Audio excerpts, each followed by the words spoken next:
Très cher lecteur, comment allez-vous? Alors, avec l'aimable autorisation de Monsieur Olivier Dawe, je suis arrivé pour vous présenter mon histoire, l'histoire de Lady Whistledown, Penelope Featherington Bridgerton, et celle de son tendre époux, Colin Bridgerton. Bienvenue à tous dans la saison 3 de Bridgerton. Avec l'aimable autorisation de Monsieur Olivier Dawe, je m'exprime ici pour raconter cette histoire digne d'intérêt. J'espère que vous saurez l'apprécier à sa juste valeur. Alors, j'espère que vous êtes confortablement installés, tranquillement, en train d'observer cette vidéo. C'est assez nouveau pour moi.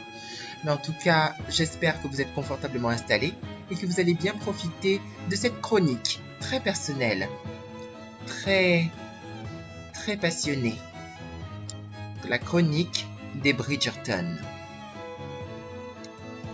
Ça commence dès maintenant.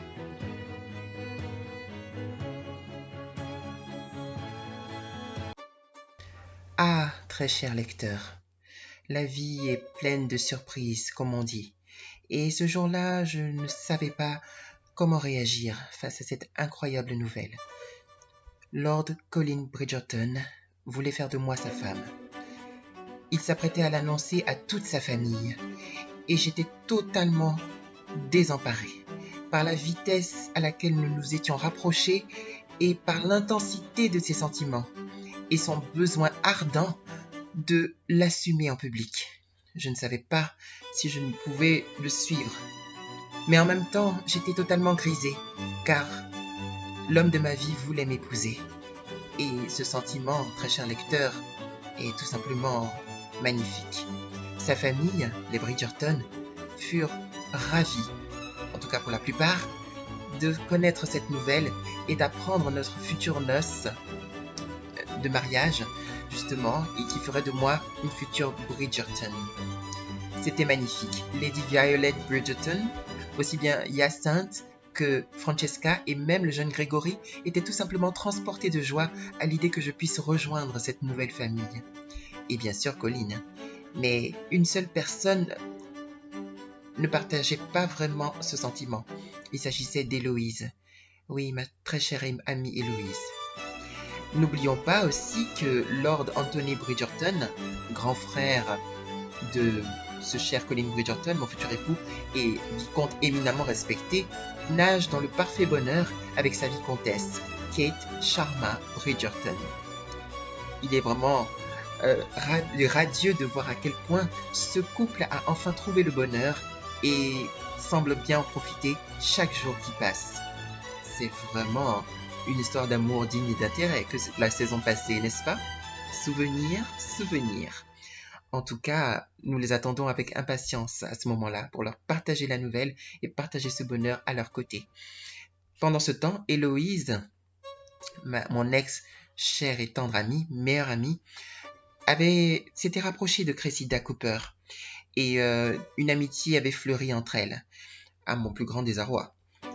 Il faut savoir que Lady Cressida Cooper, souvent ma rivale, est apparemment obligée par ses parents d'épouser un lord plutôt vieux qui la déconcerte à tous les niveaux, sachant que je pense que Cressida a un certain besoin de liberté, qui évidemment sera entravé par ses futures noces assez rocambolesques, il faut le dire, car c'est sous la pression de ses parents qu'elle va épouser plutôt ce vieux monsieur, Lord Greyr, si je ne me trompe pas, et il faut dire que vraiment cet homme semble plus proche de la tombe que du bonheur.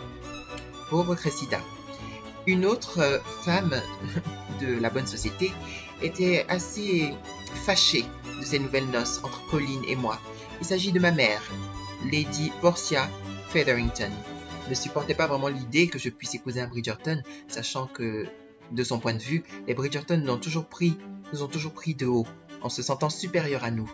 Et elle ne comprenait pas pourquoi je me rapprochais de lui de manière si subite, sachant qu'elle aurait bien préféré que j'épouse Lord Debling, très charmant, le parti de la sécurité, comme elle le dit. Il était riche et il allait faire plein de voyages et du coup, il ne serait pas Justement, n'entraverait pas mon autre identité de Whistledown et mon besoin d'écriture. Ça aurait été le parti de la sécurité, le meilleur choix en tant que mari, selon ma mère. Mais les sentiments, vous savez, c'est très différent. Le cœur a ses raisons que la raison ignore. Il faut s'en souvenir, très cher lecteur, car moi, il est sûr que je ne peux l'oublier. Cette citation est très précieuse, souvenez-vous-en.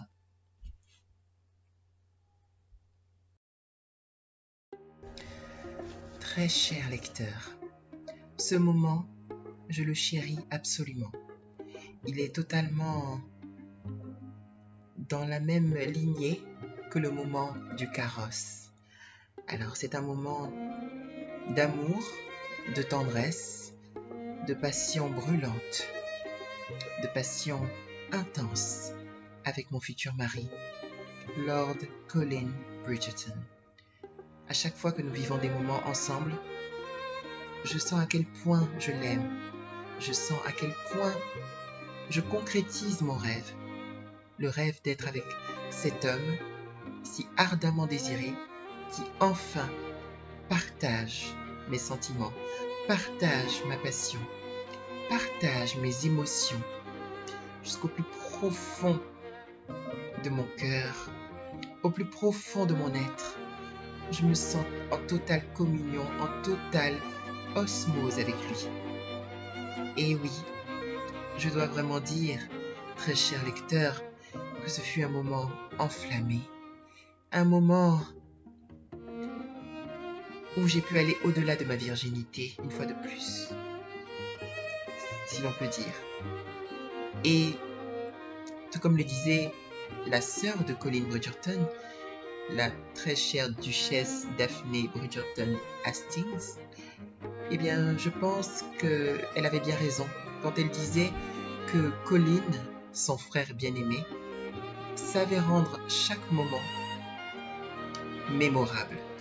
Et je pense bien que quand vous verrez ce moment, vous pourrez tout simplement corroborer les paroles de Lady Daphné Bridgerton.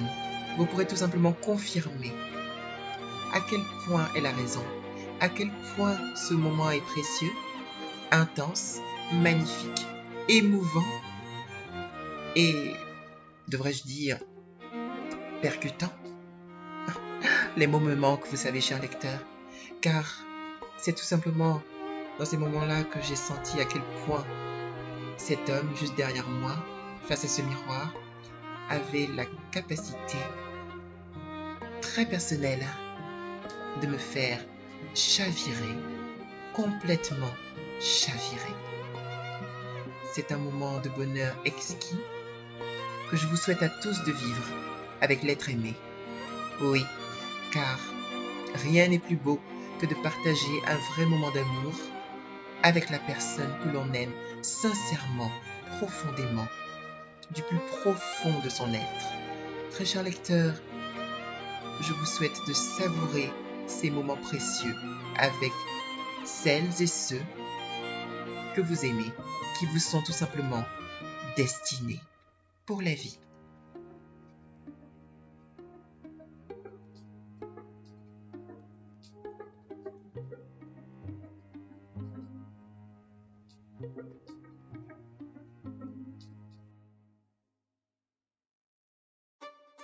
Très cher lecteur, n'oublions pas la magnifique Francesca Bridgerton qui a fait son entrée dans le monde pendant cette saison.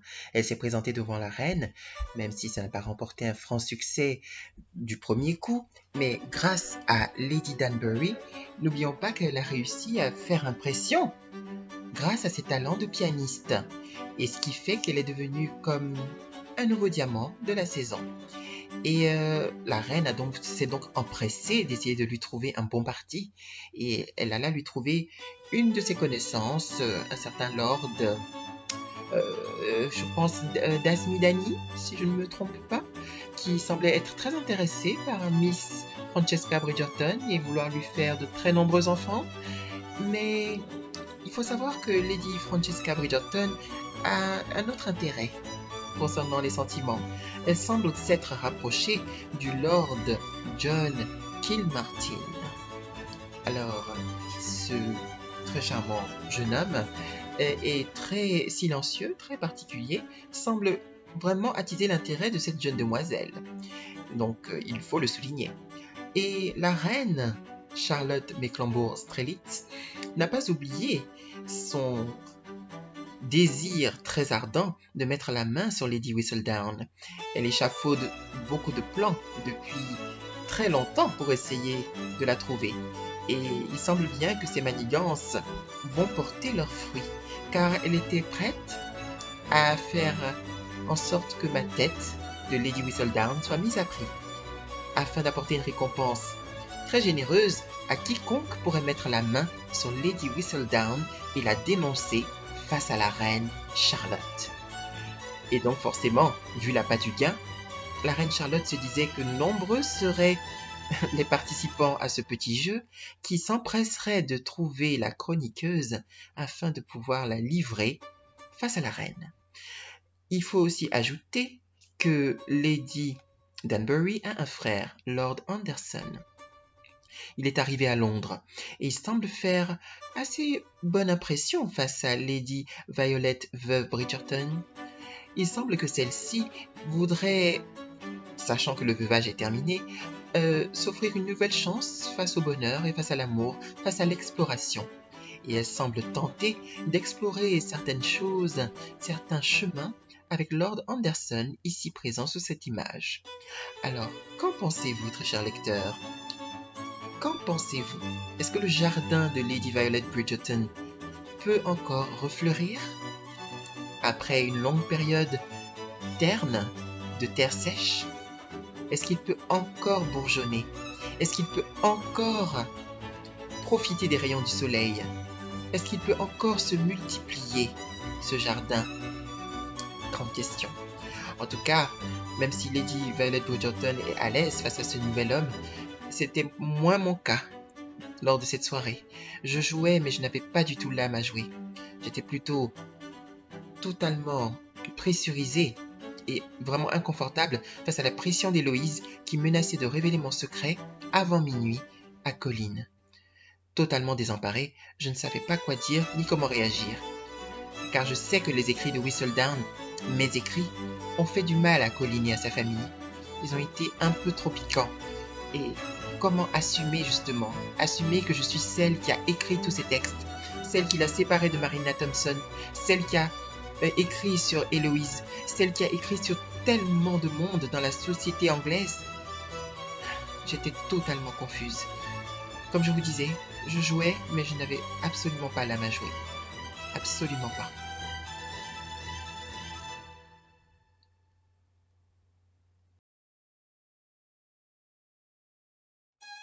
Il est aussi à noter, très cher lecteur, que le couple Mondrich a vraiment su s'élever dans la société. Ils ont organisé une soirée vraiment très impressionnante avec ce dispositif fleuri qui a vraiment piqué l'intérêt de la reine.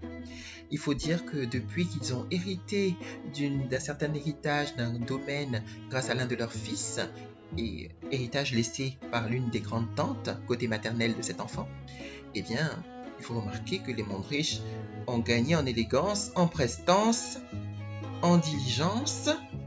C'est impressionnant. Un vrai coup de maître pour justement des personnes qui justement n'étaient vraiment pas très riches au début. Mais regardez-les aujourd'hui. Grâce à cette nouvelle fortune, ils sont tout simplement fringants. Madame Mondrich et Monsieur Mondrich ont vraiment su évoluer tout en beauté. Et franchement, c'est admirable.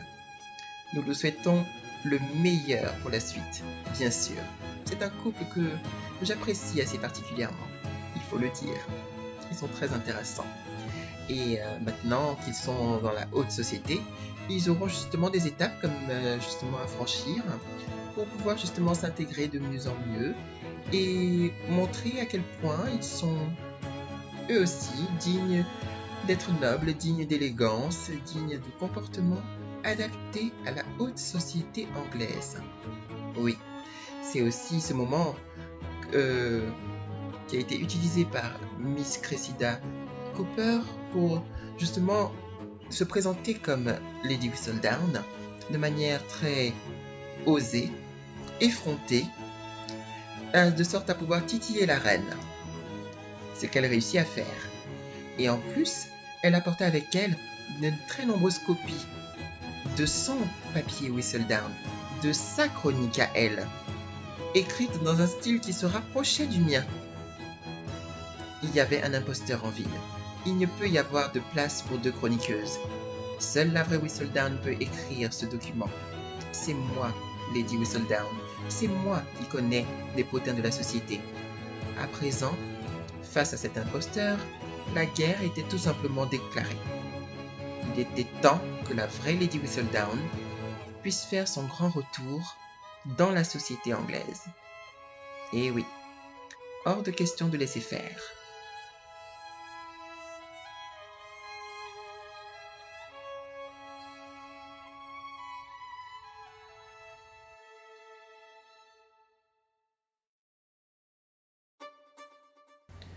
Mes chers lecteurs, quel embarras! Ce genre de situation malheureusement était très fréquente me concernant. Colin connaissait mon secret. Il était vraiment très en colère contre moi. Je ne savais plus quoi faire. Alors que le mariage approchait à grands pas, mon cher et tendre époux ne voulait presque plus m'adresser la parole. Il m'en voulait pour ça, tandis que ma mère se pavanait à l'idée de pouvoir justement marier sa fille que je suis à un Bridgerton, le mariage le plus, tout simplement le plus resplendissant qu'elle ait eu à organiser concernant ses filles. Et le voilà, loin de moi, s'éloignant chaque jour un peu plus, à mon plus grand désarroi. Que faire? Ce secret est vraiment difficile à porter. Cette double identité est vraiment pénible. Que faire? Que faire pour me rapprocher de lui? Que faire pour qu'il me pardonne? Que faire? Et pendant que justement je me perdais en conjectures toutes plus malencontreuses les unes que les autres, il y avait une autre personne qui commençait à avoir de plus en plus clair dans cette affaire. Et cette personne n'est ni plus ni moins que notre majesté, la reine Charlotte Mecklembourg-Strelitz. Oui, elle a réussi à obtenir les 2 versions du papier Whistledown, la version imprimée par l'imposteur, la faussaire, et mon véritable papier. Et elle a remarqué un détail bien précis qui lui fit comprendre que Lady Whistledown ne pouvait être quelqu'un d'autre qu'un proche de la famille Bridgerton. Oui, alors je vous laisse le soin justement de revoir l'histoire et de comprendre justement comment la reine s'est rendue compte justement de la réalité cachée derrière les mots, du personnage masqué derrière ces lettres, ce fameux courrier à potin si populaire dans l'Angleterre de l'époque. Et enfin, très cher lecteur, vint le moment de mon mariage, ce moment béni devant Dieu et devant tous les hommes et femmes, pendant lequel je pourrais enfin, officiellement, très formellement et magnifiquement, m'unir à Colin Bridgerton. C'est un rêve que je chérissais depuis des années, depuis la première fois que j'ai croisé son regard. Je voulais être sa femme, je voulais être avec lui, je voulais faire partie de sa famille. Et enfin, l'occasion m'était donnée sous les yeux de tous. C'était un moment tout simplement merveilleux, plein d'amour, où je ressentais une vive émotion de félicité. Oui, j'étais si heureuse de enfin pouvoir faire partie du monde de Colin.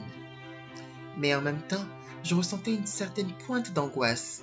Oui, car comme vous le savez, le jour d'un mariage, c'est un jour d'émotion assez intense, un jour où on devient très sensible.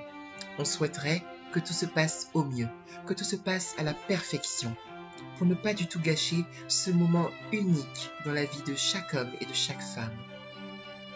Oui, mon mariage était magnifique, en tout cas assez magnifique, car officiellement, j'épousais Colin devant le prêtre et devant nos familles réunies et devant toute l'assistance. Enfin, je devenais Penelope Bridgerton. Mais justement, ce moment justement de félicité fut en partie entachée par l'arrivée de la reine, qui était vraiment déterminée, plus que déterminée, à coincer Lady Whistledown. Oui, car elle s'était rendue compte justement que Lady Whistledown ne pouvait forcément que faire partie de l'entourage proche des Bridgerton. Et donc elle était bien décidée à intervenir et la coincer. Alors vous savez bien que Lady Whistledown, c'est moi. Alors comment faire le jour de mon mariage, ce jour d'émotion si intense? Comment me présenter à la reine? Comment oser lui dire qui je suis? C'était tout simplement impossible, impensable, inconcevable. Inconcevable.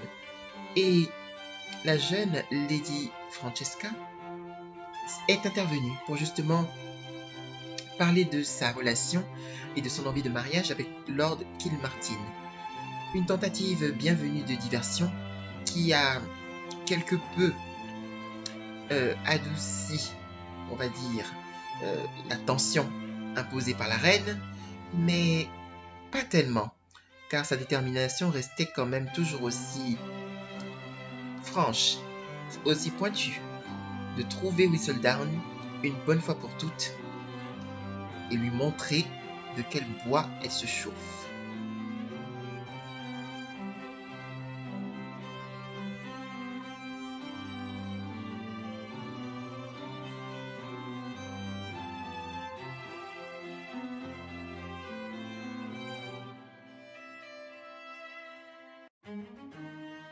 Très cher lecteur, je me suis laissé dire que Lord Benedict Bridgerton se laissait aller à des petits jeux très érotiques ces temps-ci, incluant un homme et aussi une femme. Intriguant, je vous laisse découvrir tout cela par vous-même, très cher lecteur. C'est fascinant, n'est-ce pas?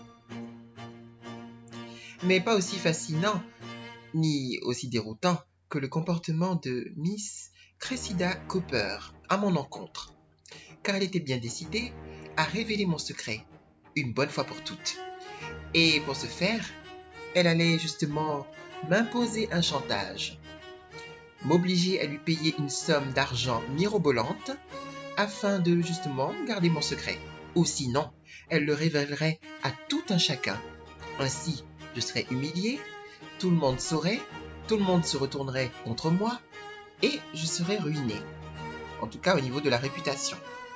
Alors que je viens à peine de me marier et d'épouser Colin Bridgerton, mon cher amour. Bien sûr, j'étais totalement confuse dans cette situation. Et je pensais à l'éventualité de lui fournir cet argent afin qu'elle se taise et qu'elle s'en aille et qu'elle sorte de ma vie pour ne pas justement la détruire. Mais Colin était fermement opposé à cela et je n'avais pas d'autre choix que de passer aux aveux. Oui, cela avait assez duré. Vous savez, le seul moyen de combattre un chantage, quel qu'il soit, est de dire la vérité. Est d'assumer ce qu'on est, assumer ce qu'on fait, assumer ce qu'on a fait. Il faut reconnaître ses actes et les révéler au grand jour, quel qu'il soit. C'est le seul moyen de lutter face à un chantage.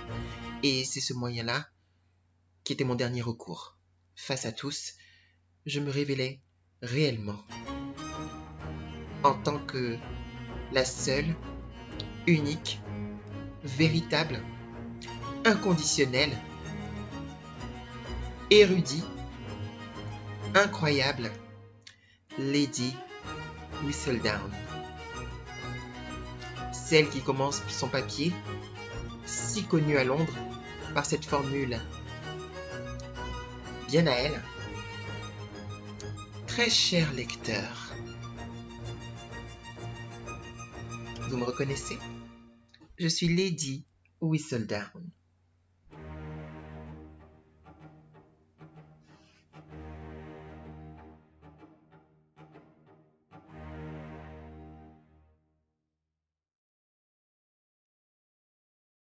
Enfin, très cher lecteur, eh bien, vous savez, je suis une femme à mystère. Je ne dis pas tout complètement. Alors, je vais vous laisser découvrir comment ça s'est passé justement après ma révélation face au grand monde de ma véritable identité de Whistledown, je vous laisse le découvrir. Essayez de comprendre justement ce qui m'est arrivé, comment j'ai pu avancer, évoluer, malgré tout. Malgré cet aveu vraiment incroyable, n'est-ce pas? Un aveu vraiment que tout le monde voulait me voir faire et qu'enfin j'ai fait. Oui, c'est assez libérateur finalement. Oui, c'est assez libérateur, je dois dire. Et ça permet d'avancer, ça permet de modifier les choses, ça permet d'évoluer. Et en tout cas, ce qui est sûr, c'est que mon mari et moi, nous avons trouvé la solution, malgré ce secret, malgré cette révélation, pour continuer de construire notre bonheur ensemble, à notre manière. Et vraiment, j'ai hâte, très hâte, que vous puissiez découvrir toute mon histoire. Toute cette histoire si merveilleuse, si touchante, si passionnante, si fascinante, si magnifique, si textuelle, n'est-ce pas? Car le texte fait vraiment partie de ma vie. Et c'est une véritable passion, un véritable moyen d'expression pour moi. C'est quelque chose qui me définit beaucoup. Et je pense que c'est quelque chose qui plaît à beaucoup de monde. Et je pense que j'en tiendrai compte. J'en tiendrai compte, mais à ma manière, bien sûr. Très cher lecteur, je dois dire que ce fut un moment tout simplement délicieux d'être avec vous, de partager cette chronique très personnelle des aventures de Lady Whistledown de Bridgerton saison 3, avec l'aimable autorisation de Monsieur Olivier Dawe, propriétaire de cette chaîne.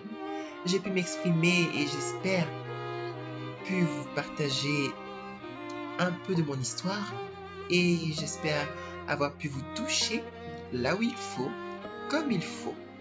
J'espère vraiment que vous avez apprécié. Je vous souhaite tout simplement bon vent. Prenez soin de vous.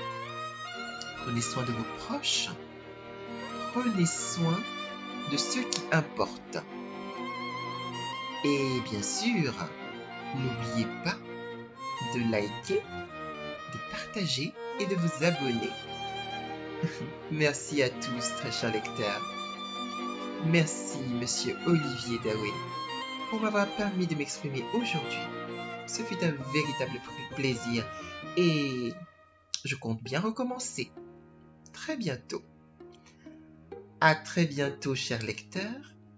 Signé Lady Whistledown.